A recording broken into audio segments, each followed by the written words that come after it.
Dan Peck, ESPN 106.7 in Auburn. Coach, Jayden had such a sensational LSU career. Moving on to the next step without him, what has this offseason been like, getting the offense ready for the season? Well, I think we feel really good about the transition to Garrett Nussmeier. He's been with us. He knows the offense. He knows the structure. He's been immersed in everything that we've done since we've got here. He's been patient but persistent. So when you're handing off to a quarterback that you have felt all along could lead you to a championship as well, it's probably as comforting as you could be as a head coach when you lose your Heisman Trophy winner, unless you get him back, and turning the keys over to Garrett Nussmeier. On the aisle, left side. Hey, Brian, John Sokoloff with WCBI. A couple games against Ole Miss already for you, a chaotic one, specifically last year. I'm just curious, what have you thought about, facing the Rebels last few years, and what do you think of Lane and what he's built in Oxford? Well, I've gone against Lane, multiple times, as you know, whether it's, SC or Mississippi, and have great respect for what he has done as a head coach. Now, the offenses have been really, outstanding at both stops. And so it puts a lot of pressure on your defense. And we played really well in year one against them defensively, and really shut them down, if you will, in a number of ways. In year two, we didn't have any answers. And so I think when you look at this matchup, it really was indicative of what our problems were. And I think you could look to that game as that game cost us a chance to be in the playoffs. So in many ways, the Mississippi game forced our hand in a lot of ways to really evaluate our defense and what we needed to do in the offseason. So subsequently, we made wholesale changes on the defensive side of the ball with staff, and we've looked at it hard in terms of the personnel and what we're doing, and that game really became the mark for where we can't go again. Right side, third row. Brian, Brett McMurphy with Action Network. You've had an incredible amount of success in year three in your past stops. Are there any similarities that you, looking back, that made those teams so successful in year three? Well, each stop along the way has had similar, has really the same process in terms of how I've gone about building the program. So this is the most accountable team that I've had. This has got the best leadership that I've had here at LSU. And not because they're better kids, it's just that they've been at this process now for 3 years. There's trust within the ranks. They're trusting each other. They're trusting the coaching. They're trusting what we're doing on a day-to-day basis. So that has generally led to success on the field. Now, all those teams in year three have caught the ball, tackled the football, played their best when their best is needed, all those things we haven't done yet. But the similarities are what I've just laid out, is they've been the most accountable, they've been the most trusting, they've had the best leadership, and this team does as well. I know it's before the season, but does this team have some of the characteristics of those other teams? It does. In year three? Yeah, it does, and I guess that's what I was saying, is that this team does, because we're able to see that on a day-to-day basis, even in the off-season, because we track all that. So we clearly can see that this football team is on that same track. Left side on the aisle. Tyler Shaw with KBTX at College Station. You've hired Mike Elko on your staff before as a defensive coordinator. Just curious your thoughts on playing against him as a head coach this year, and just what he brings as a coach, and playing Texas A&M. Yeah, Mike is a very so everybody's smart, right? But he's a smart football coach. And when I say smart, I don't mean intellectual, although he's got a degree from an Ivy League school, so we could say intellectual as well. But he's a smart football coach. He understands the game, and he's going to play to his strengths, you know, offense, defense, special teams. I think what makes Mike a really good head coach is that he's not just going to be a defensive coach. He's going to make sure that he oversees all of the units because he knows it goes to winning. And I think that's why Mike's going to do very, very well at A&M. Third row, left side. Bob Ballou, CBS Austin. Texas football's come a long way since you faced him in 15 and 16 at Notre Dame. What makes a school SEC ready, and what are some of the challenges Texas faces and Sark's build to get to this point? Like if you take a snapshot, right? You take the Texas-Alabama game last year and say, well, they're SEC ready, right? I mean, they beat Alabama. But what happens is the guys in the front row that you talk to that year, they graduate. And so in the SEC, it's the ability to fill those seats again the next year. And then it's the ability to play the rigors of an SEC schedule week in and week out.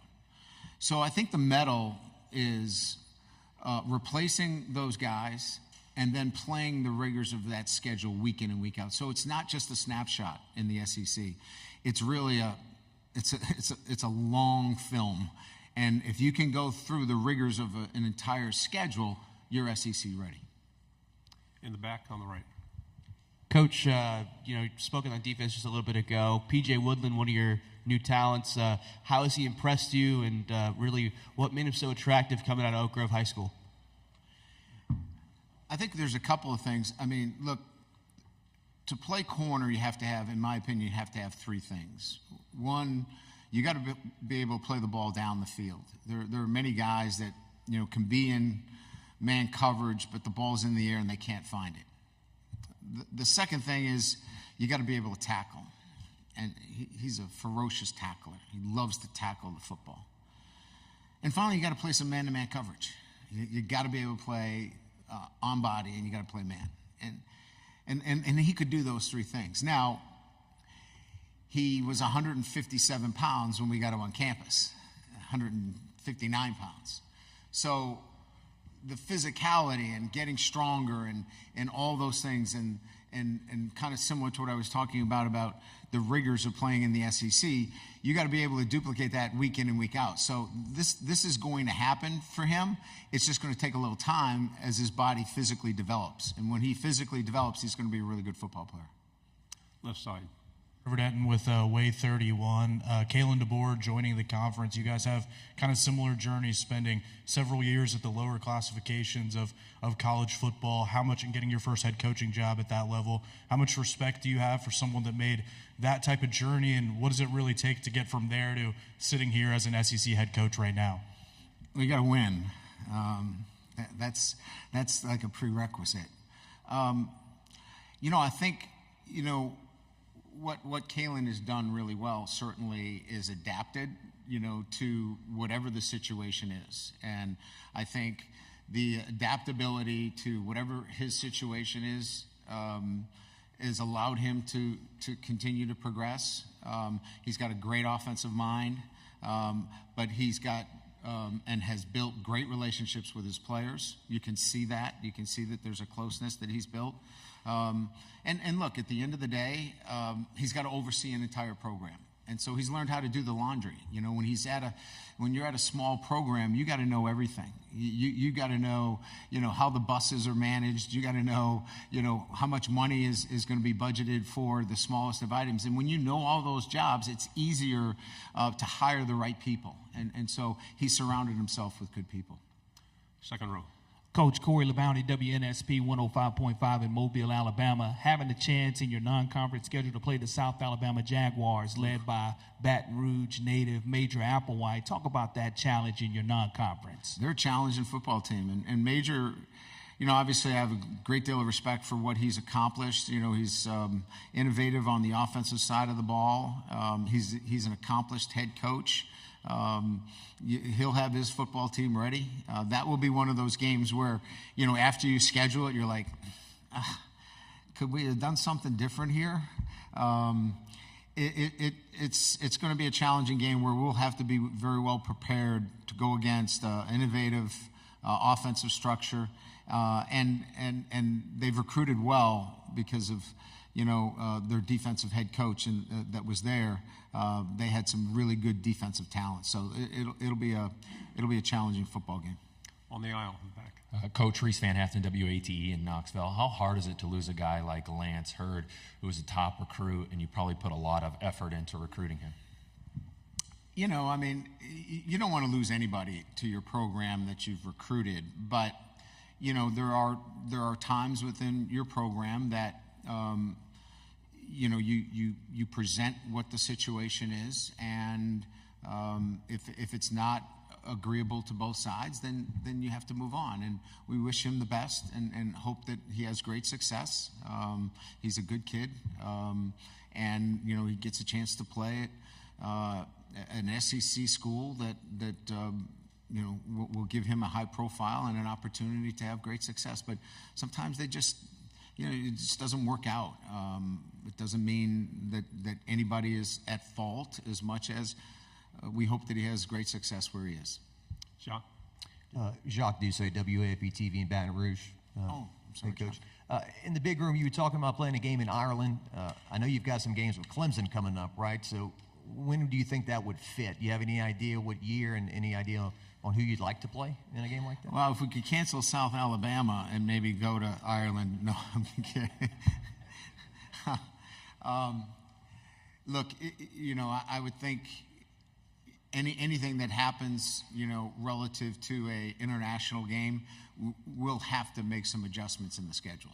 So, and there'll have to be, parties that will agree to some movement on the schedule. So I'm not here to say that this is a done deal, but you're going to have to get a situation where if it's a non-conference opponent, that they're willing to move that game later to accommodate a game that if we wanted to play in Ireland. So there would be more than one party involved if that was to be put together.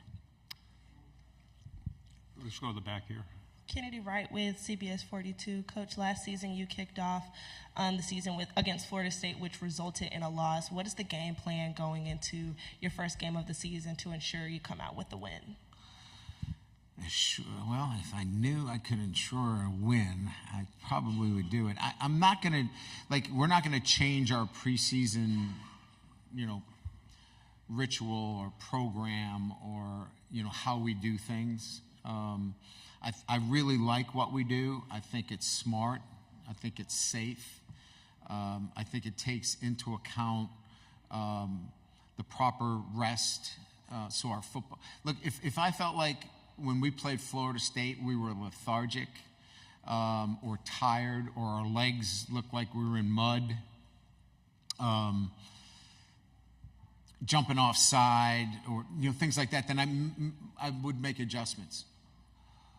We didn't play well enough against Florida State, and that was year two. And so what happened in that game is it exposed what was a real weakness for us, and what appeared to be, which was a weakness, was our defense. So we're going to continue to prepare the same way for USC. But we've addressed what I thought was our weakness in the offseason, and we're building towards having that weakness supported going into the USC game. Two final quick questions right here on the front row. We got to let the coach go. AP Stedham, AP and Kelly, as we see at Syndicated Radio. Good morning, Coach. Good morning. Coach, scheduling USC and UCLA in the same year, I think Notre Dame did it, but I don't know of any other team. And what do you see from the three players? What do you want to see different from them they haven't displayed thus far, Garrett and Mason and Harold? I think if we start with Mason, he's here because I think he's been overshadowed. We had 3 first-round draft picks, and he I don't believe got the kind of notoriety that he really deserves. So I don't know that there's a lot, but I think he's going to be a focus of our offense. And so I think you'll be able to see his ability to inline block, his ability to be spread out and catch the football and really make an impact within our offense. So I don't know that there's more he can do. He's been a great leader for us off the field. Harold Perkins is going to be in a role that allows him to play from tackle to tackle, which he did not play in the box for us. He played outside the box for us last year. He played on the edge of our defense. So you had a choice to run away from him. You had a choice to scheme him. He's going to play in the middle of our defense. And then we'll be able to move him around in situational times. Third down, we can move him around. So I think we're going to ask him to do that, and I think he feels really good about that. Garrett Nussmeier is going to be our starting quarterback, so he's going to go from holding a clipboard to being the guy, and I'm really excited about that. So, and he's been a great leader for us. He's been truly somebody that has held everybody accountable. Do you feel like you're being overlooked this year? I don't know that from my perspective that I spend much time thinking about expectations, being overlooked, underlooked. I focus really, and this is all I've done, is how we stick to what we do, our process every single day. And if we're doing that, then the outcomes take care of themselves. And I really don't worry about those other things because I can't control them anyway. So there's so many good football teams. I mean, it's the SEC. I mean, you could say there's, 8 teams, 9 teams, 10 teams that all can compete for this championship. And you could make that argument. So I don't waste my time with that. I focus strictly on our process.